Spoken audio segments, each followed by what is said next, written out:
দুনিয়াতে একটু কষ্ট করে হালাল উপার্জন করে খেয়ে যান।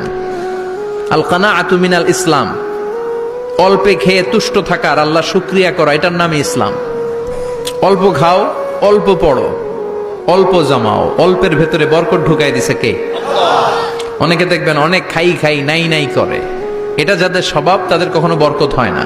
অল্প খাবেন, অল্প পড়বেন, আর হালালের সাথে সম্পর্ক করবেন।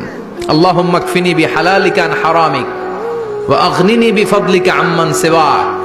বিশ্বনবী দোয়া করতেন, আল্লাহ হালালকে আমার জন্য যথেষ্ট করেন, হারাম থেকে আমারে বাঁচিয়ে রাখেন। পড়েন আমিন। হালাল অল্প হলেও হালালে বরকত আছে না নাই? হারাম বেশি হলেও এটাতে কোনো বরকত নাই, ঠিক কিনা? বলেন তো, গরু খাওয়া হালাল না হারাম? কথা বলেন। কুকুর খাওয়া হারাম। প্রতিদিন কসাই খানাতে এরা কি কুকুর জবাই করে না গরু?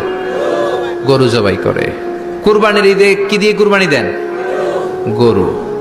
আচ্ছা, জবাই হয় বেশি গরু, খাই বেশি গরু, কুকুর খাই না।